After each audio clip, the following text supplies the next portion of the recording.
Hello, amazing people. My name is Lucia, and today I'm going to be painting a 3D object that I actually started a few weeks ago. So, on this side of this bottle, I'm actually applying a cadmium glaze or wash over the layers of thick paint that I actually applied.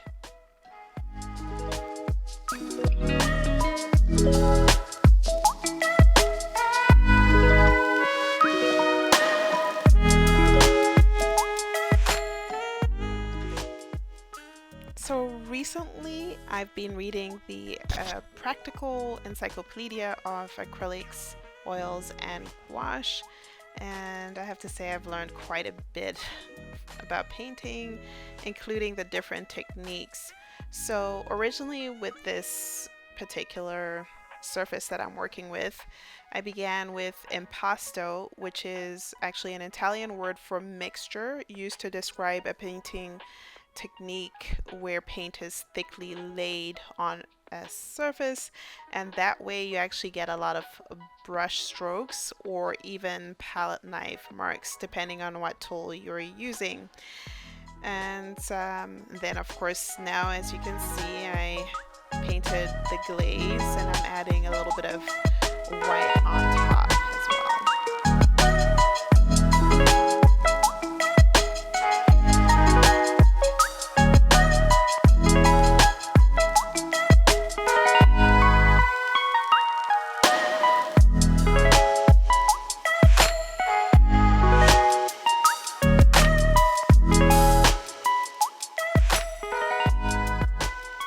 So I switched up brushes over here. As you can see, I'm actually using a round brush, and I just love round brushes, especially for details, for the smaller details.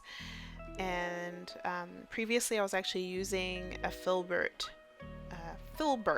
brush and there's the larger one, and then there's also a smaller one, and those are really great because you get a combination of detail, but you're also able to block out larger spaces. Yeah.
I'm not going to lie to you guys.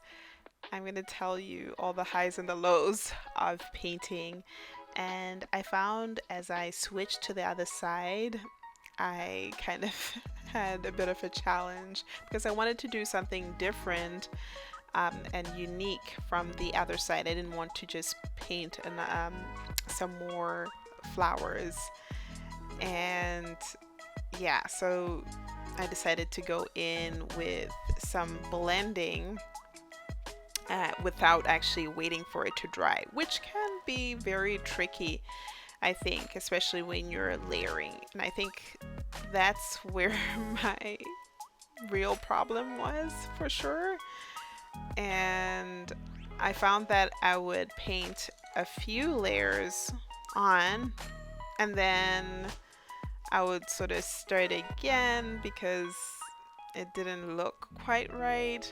So there was a bit of repetition happening here for sure. And so I think in this case, I probably would have waited a little bit, especially since the paint was a little bit more fluid and less thick like I did on the other side. Yeah.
At this point, I actually quite liked the way it was looking with this sort of cloudy, dreamy feel. And I feel at this point I should just have stopped and not continued. But sometimes you're just determined to do something and actually finish it and not leave it in progress. And that's how I ended up going south.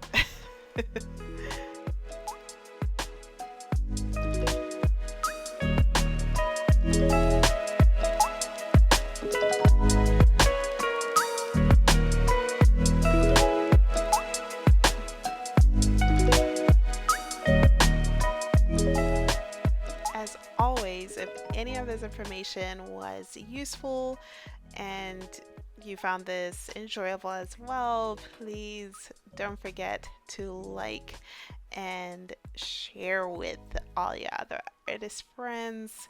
It really helps me to continue making more content.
Finally resolved to just add these white strokes. It seems like I was really loving the white on this other side, the white and the yellow. And yeah, so that's how I resolved the problem. And yeah, so I hope you can get to see that painting is not always all about having it all right, and that sometimes you do have to edit depending on what you're trying to do. I hope you guys enjoyed this series, or at least the two videos that I shared. If you didn't get a chance to watch the beginning of this painting, I will definitely link that video in the description box. I cannot wait to see you guys again. I actually have a really fun challenge, different from abstract painting, and